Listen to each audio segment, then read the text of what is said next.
Hello, welcome you all on behalf of bright skill क्रांति। आज जो हमने टॉपिक लिया है डिस्कशन का वो है बैंकिंग एग्जाम्स। तो अभी जितने भी टीवाई के स्टूडेंट है, टीवाई पास आउट स्टूडेंट है या जो कॉर्पोरेट सेक्टर में जिनको 1 से 2 साल का एक्सपीरियंस आ गया है, उनको हमारे सजेशन होगा कि अभी आने वाले जितने भी बैंकिंग एग्जाम्स है उसको आप डेफिनेटली अटेम्प्ट कीजिए। और अटेम्प्ट अगर आपने प्रॉपर किया, प्रॉपर मेहनत के साथ किया, प्रॉपर अंडरस्टैंडिंग के साथ किया, तो डेफिनेटली इसमें से एक बैंकिंग एग्जाम आप क्रैक कर ही सकते हो। ओके, तो लेट्स अंडरस्टैंड कि what are the various banks exam और उनका स्ट्रक्चर क्या होता है।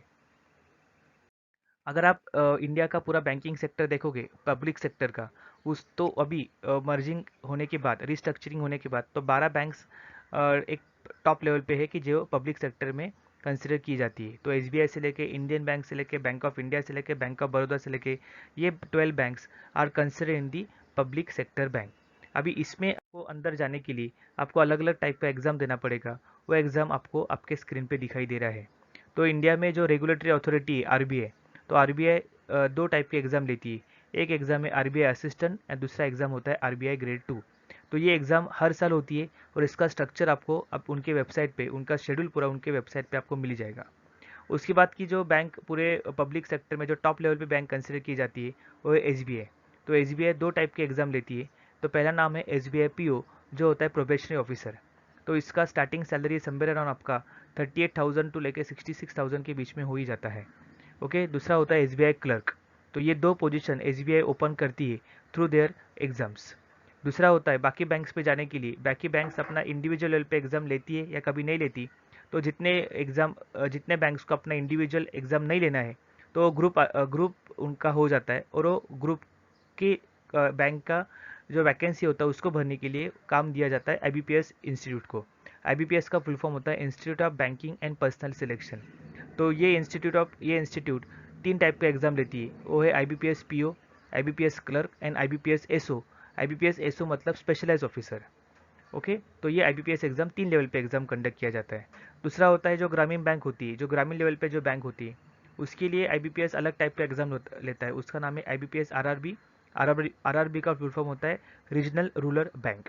तो इसमें भी दो टाइप का एग्जाम आपका होता है, IBPS PO and IBPS clerk. इनको छोड़ते हुए कुछ बैंक कभी कभी अपना इंडिविजुअल टेस्ट भी लेती है, और depending upon their calendar, depending upon their vacancies. तो ये बैंक का नाम आपको दिख ही रहा है। ओके, तो इलाहाबाद बैंक से लेके पंजाब नेशनल बैंक से लेके ये सब बैंक अपनी कभी कभी इंडिविजुअल एग्जाम भी ले सकती है।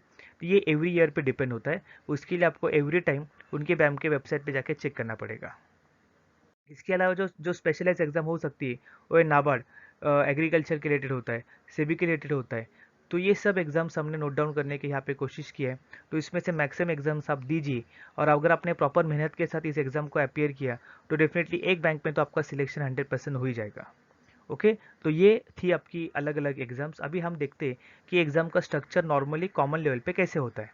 तो अगर आप देखोगे तो ये जितने भी एग्जाम्स होती है भले तो ये तीन फेजेस में डिवाइड की जाती है। पहला फेज होता है प्रीलिम एग्जाम।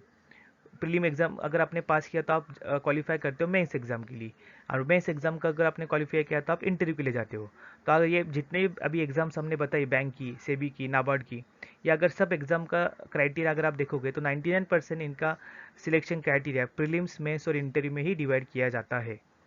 ओके, तो अगर आप देखें तो यहाँ पे हमने बाइफर्केशन किया है। तो अलग अलग बैंक्स का क्राइटेरिया में प्रीलिम्स, मेंस और इंटरव्यू कहाँ पे होता है, कहाँ पे नहीं होता।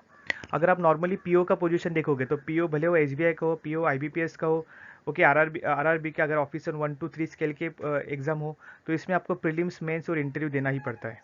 अगर आप आईबीपीएस क्लर्क में जाके देखोगे तो वहाँ पे प्रीलिम्स और मेंस कंपलसरी है, वहाँ पे इंटरव्यू नहीं लिया जाता। Same goes with IBPS RRB assistant. वहाँ पे प्रीलिम्स इंपॉर्टेंट है, मेंस इंपॉर्टेंट है, लेकिन इंटरव्यू वहाँ पे नहीं होता।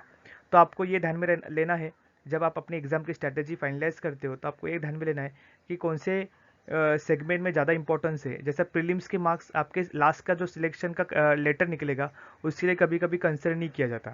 तो एवरी टाइम जब भी ये नोटिफिकेशन निकलता है तो आपको उस नोटिफिकेशन में पढ़ना है कि कौन से एग्जाम का क्राइटेरिया कितना है, कौन से एग्जाम को कितना वैल्यू दिया है, और उसके हिसाब से आप अपना स्ट्रैटेजी बना सकते हो। अभी आप देखोगे तो जितने भी ये एग्जाम्स को हमने यहाँ पे नोट डाउन किया था, सबका सिलेक्शन क्राइटेरिया प्रीलिम्स, मेंस और इंटरव्यू में ही डिवाइड किया गया है। लेकिन इसका पोर्शन आप देखोगे तो नॉर्मल लेवल पे 99% पोर्शन उनका सेम ही होता है। तो आपका जनरल नॉलेज होने दीजिए, रीजनिंग एबिलिटी होने दो, कॉन्ट्स होने दीजिए और इंग्लिश होने दीजिए। तो जैसे हमने प्रीलिम्स एग्जाम देखा, प्रीलिम्स एग्जाम हमेशा 100 मार्क्स का होता है और वो 100 मार्क्स आपको 60 मिनट्स में कंप्लीट करना है। तो अगर आप प्रीलिम्स के एग्जाम का स्ट्रक्चर देखोगे तो हमेशा वो रीजनिंग, मैथ्स एंड इंग्लिश, ये तीनों सेगमेंट में ही डिवाइड होता है। एंड वहाँ से अगर आपने मेंस में एंट्री लिया तो मेंस में आपके 5 सेक्शंस होंगे कि जहाँ पे आपका इंग्लिश होगा, कॉन्ट्स होगा, रीजनिंग होगा, जनरल नॉलेज होगा एंड कंप्यूटर अवेयरनेस होगा। तो ये 5 सेक्शन का एग्जाम नॉर्मली 200 मार्क्स का होता है और जो आपको 2 घंटे में पूरा करना है। तो यहाँ पे आपका पढ़ाई तो इम्पोर्टेंट है ही, लेकिन बैंकिंग एग्जाम में सबसे इम्पोर्टेंट होता है कि आपका नेगेटिव मार्किंग होता है। तो इसके लिए आप कितना फास्ट सॉल्व कर सकते हो एंड एरर को मिनिमाइज कर सकते हो, ये इसके ऊपर ही आपका सक्सेस डिपेंड होता है और इसके लिए आपको मैक्सिमम मार्क्स देना पड़ेगा। तो हमारा यही सजेशन होगा कि यहाँ पे हमने आपको पूरा एग्जाम्स का स्ट्रक्चर बताया, नाम बताए। ओके, अभी आपका काम एक ही है कि जितनी जल्दी आप अपना प्रिपरेशन चालू करोगे उतना आपका सक्सेस मिलने का चांसेस बढ़ते हैं। तो यहाँ पे हमने कुछ बुक्स भी आपको नोट डाउन किए, तो ये बुक्स का आप सहारा ले सकते हैं, बुक का रेफरेंस पॉइंट ले सकते हो। आपको इंटरनेट पे भी बहुत सारे नोट्स मिलेंगे, बहुत सारे एग्जाम्स मिलेगी, उसको ध्यान में रखते हुए आप अपना एक स्ट्रैटेजी बनाओ, आप अपना एक प्रॉपर फ्रेमवर्क बनाओ एंड एक प्रॉपर इंटेंशन के साथ आप अपना अगर प्रिपरेशन चालू करोगे एंड उसको एक प्रॉपर टाइम में पूरा करोगे तो आपको 100% सक्सेस मिलेगा ही मिलेगा। इस वीडियो के बाद अगर आपको कुछ डाउट्स आए होंगे तो डेफिनेटली आप कमेंट सेक्शन में डाल दीजिए, उसको हम मैक्सिमम लेवल पे सॉल्व करेंगे। Thanks a lot for watching this particular video and have a great day.